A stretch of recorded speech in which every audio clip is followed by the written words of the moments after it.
Hello everyone. Today's presentation is going to be about the physiotherapy competency exam, and today our focus will be the clinical component. People who are already watching this video, I'm assuming either you have cleared your written examination or you're just inquisitive to know what all is there in the clinical aspect of the exam, right? So let's start. So I would like everyone to keep few points in mind that I'll be just listing out for you, and just make sure whenever you read each point, then just try to imagine the scenario in your head when you're reading each one of those, okay? I would like to briefly tell about what all is there in the clinical examination. There are 16 stations. 8 stations are 5 plus 5 and 8 stations are 10 minutes. So in 5 plus 5, that means 5 minutes you're presenting your station and 5 minutes you have written questions for the same. And in 10 minutes, it can be either like 10 minutes of presenting your station, or it can be 8 plus 2. So 8 minutes presenting your station, and at the end of the 8 minutes, either the examiner or the patient might ask you a few questions. So firstly, as soon as you enter your station, quickly start scanning the room. From the time you give the sticker to the examiner, sanitizing your hands and introducing yourself to the patient, keep your eyes open and just scan the whole environment. What all is present in the room? How is it related to your station? And how is it related to the task they want you to perform? For example, first example, if there is an exercise station, so what all equipments are present there? Are there any dumbbells, any weight cuts, or you just have the patient, chair, bed, and the wall available? How would you utilize most of it, right? Second scenario, in case it's a neuro case, then you need all your equipments with you before you start with your tasks, because you don't want to put the patient's safety in jeopardy, right? So you have to keep all these things in mind. Then comes the introduction part. This part is really important, and it also gives you a very crucial time to interact with your patients and make yourself comfortable with the patient and the environment.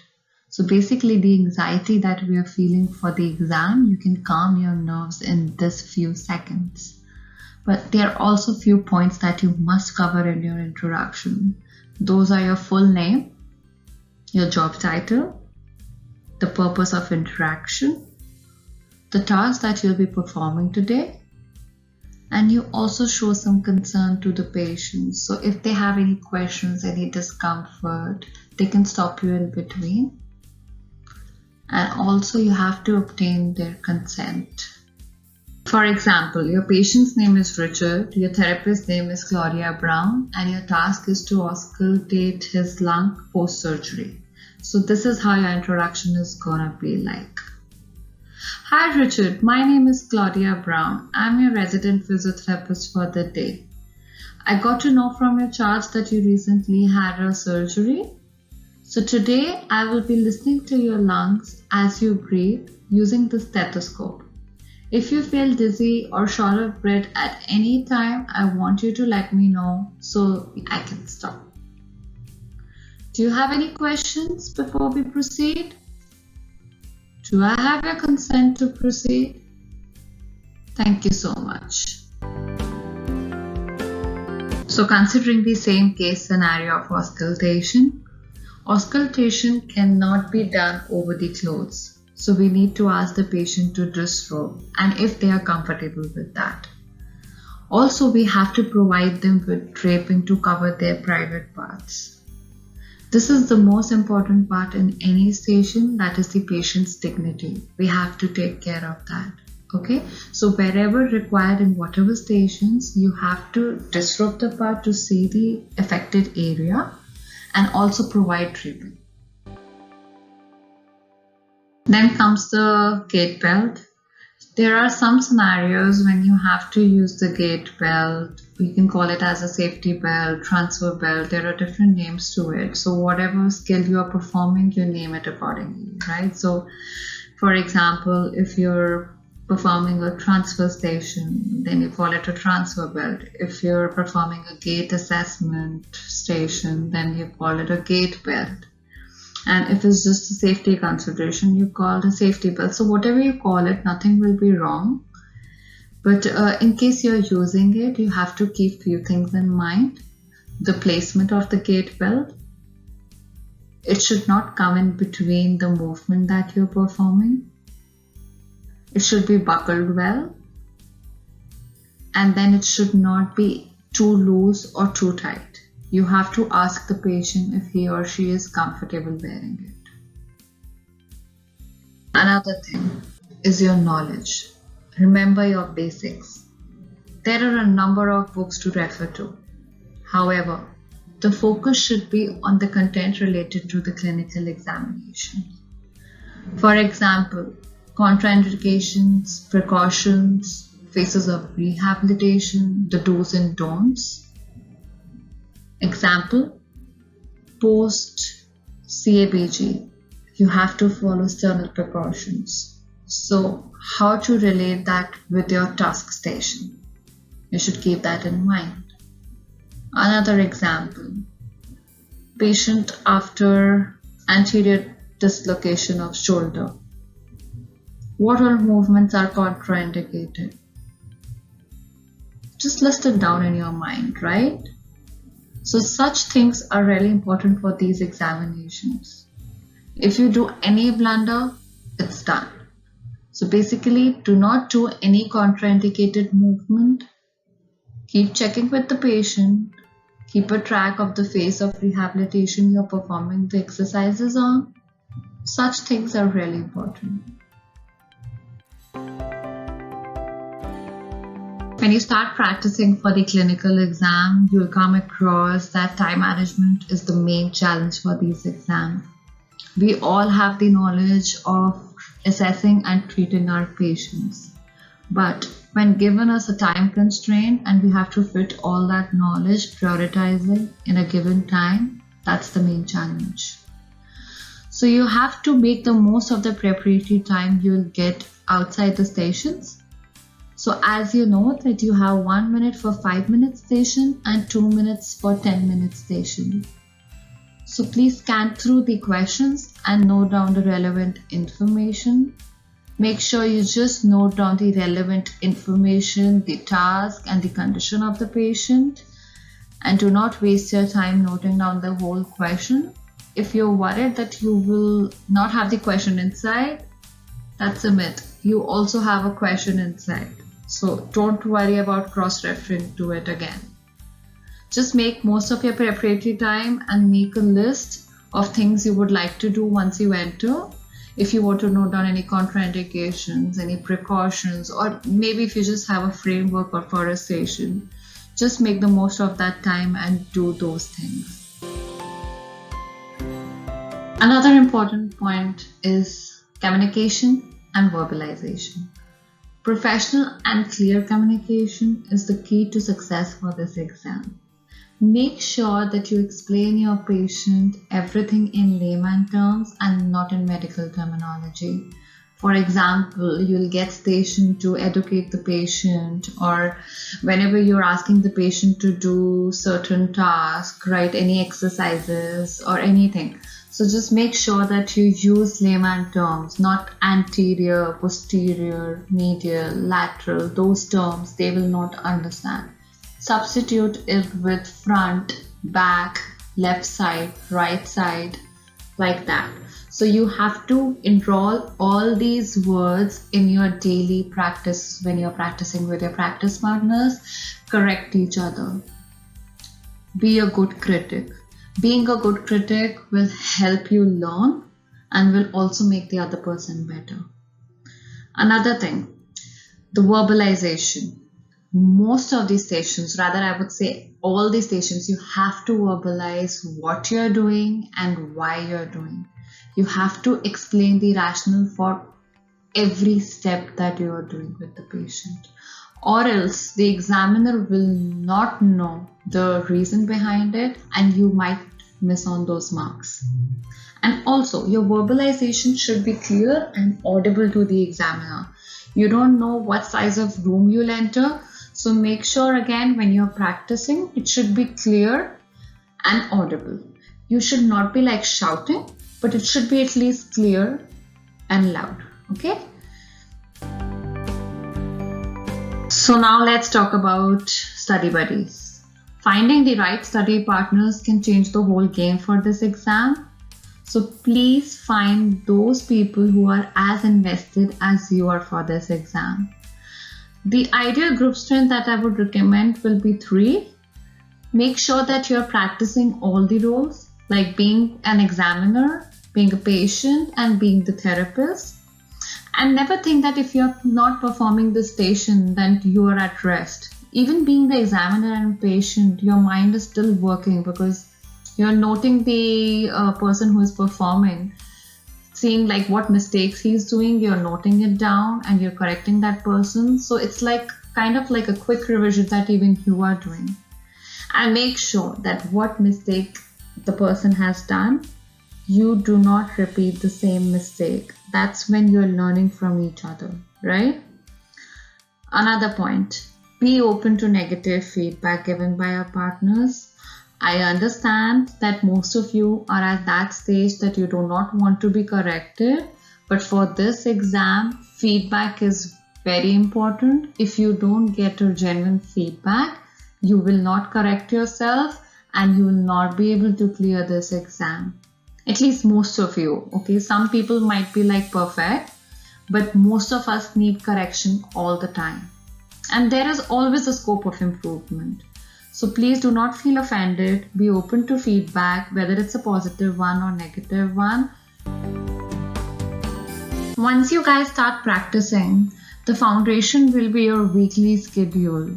You should have a schedule of how you will be covering the whole syllabus, including the skills in your practice sessions, and make sure that every day that you guys are meeting, you're practicing the stations on the skills that you are practicing that day or maybe a day before. So I've just laid out an example for you. Just work out your own schedule with your practice partners, but make sure that each one of you gets to practice stations in the form of, like, as I told you in the previous slide, like one being the therapist, one being the examiner, and one being the patient. So everyone gets an opportunity to be the therapist that particular day. And once you're done with the week, by the end of the week, that will be your practice day 5. You're practicing those 8 skills in the form of challenging stations.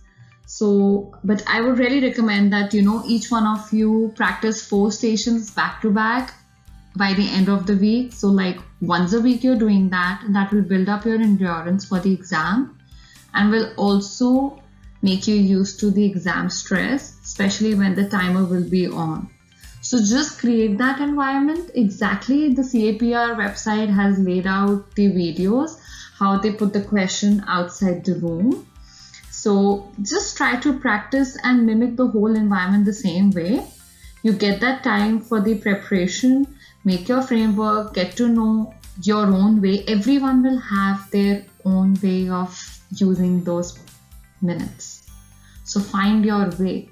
That's the reason the practice sessions are important, so that you find out what is comfortable for you and then just try to implement that on the big day. So now we have a weekly schedule. Now what to do? You still practice and practice. Every possible case scenario, just keep practicing. Build your endurance for the exam. In the exam, as I told you at the starting of this presentation, we have 16 stations. So we have 8 stations back to back, then we have a break, and then we have 8 stations. So you have to prepare yourself to do those back to back, but do not expect yourself not to be tired and be doing this like maybe in a week or 2. That's not a realistic goal. Set realistic goals for yourself. So first week, at the end of the week, as I just laid down the schedule, You'll be doing 4 stations back to back. That will be really tiring for you, so don't worry about it. But that will get better as the week passes. So that's how we build our endurance, okay? And it is normal. It happens with everyone. We all have passed through that phase. You'll reach there. Don't worry. Now, repeated practice will make you habitual of the exam environment, especially the stress that you feel. So try that the the person who is becoming the patient, they are not smiling, they are not laughing. Create that serious environment. Be serious about the practice. You don't have to divert yourself from the exam environment that you have created. Try to follow these steps and it will get easier. Now, talking about therapist body mechanics, this point is as important as patient safety, dignity, and comfort. So whenever we are performing this station, they expect us to keep a good body posture, which is safe for the therapist as well. So remember to display proper body mechanics when demonstrating or providing a treatment. Therapist safety is as important as the patient's safety. Remember this line. So this is the most common mistake made by most of the students out there, that they end up doing more than what is asked of them to do in the question. So please stick to the case scenario of the task and what they want you to do. Don't waste your time doing extra steps, because that will leave you with no time doing your actual task. So just stick to your question.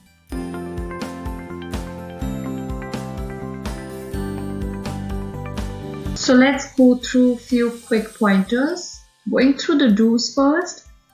When you read the question, you can write down some important key points when you're standing outside and preparing for the questions. Firstly, write down the task, what they want of you, and then scan through the questions, what information is related to that task. Then keep your calm. If you feel anxious, then you might mess up the whole station. So be calm as if you're just going inside and meeting your patient. Don't consider it as an exam. I know it's easier said than done, but just try to practice that. Focus on the task. We have already discussed this point in detail in the previous slide. So focus on the task. The next point. Ask baseline information. So why do you think the baseline information is that important for these patients? Okay, so let me tell you. The baseline information will give you a brief idea of what the condition is like and how much pain or what symptoms the patient is having right now. Depending on the task, you will be able to do your skills accordingly. It varies station to station. So basically, if you have a goniometry station and in the baseline information, you ask the patient in which movement you have most pain. Could you just demonstrate on the unaffected side? So that comes in your baseline information, and just showing patient concern, you can measure that range of motion as the last movement. That will give you extra marks. So that's how you can make the most of it, of the baseline information. Going to the other point, make sure that you're asking clear questions and wait for a response. So basically what I wanted to say, that be a good listener. Don't just keep shooting the questions just to get those ticks in the checklist. Don't do that. Wait for the response. Maybe the patients want to say more. Don't give a long pause, but let them complete what they're saying. Maybe you'll get your next questions answered in what they have already told you, right? So take a pause. Then respect patient's pain or discomfort. So if the patient is saying the patient is tired, so what will you do? Okay, you will ask the patient if the patient needs a break. Don't worry, this is your exam. Even the patient over there who is a trained actor, they also know that it's your exam. Even if they will say, yeah, okay, I will take a break. They won't take 5 minutes break.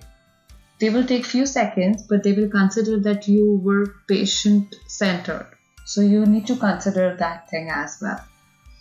Another thing, verbalize everything you do and the rationale for it. So we have already discussed this point in detail in the previous slides.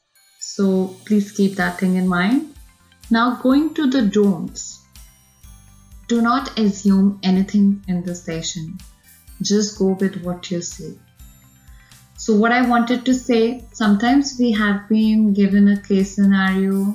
For example, they're giving you post-ankle sprain. It's a second day. Usually post-ankle sprain, a person is having a lot of swelling, right? That's what we visualize when we hear of that. But when you go inside, don't assume. If you don't see swelling, don't say in your observation that I see swelling. Because you're not seeing something, don't say it. Just for the sake of saying. Just say what you see. Next point. Do not disrespect patient's dignity. Ask for permissions. Ask for consent. When you are doing a hands-on session or putting your hands near or over the private areas, you need to take consent again. You have already taken consent in the introduction, I agree. But when you are crossing these boundaries, you need to take their consent again. So that's like patient's dignity. Okay?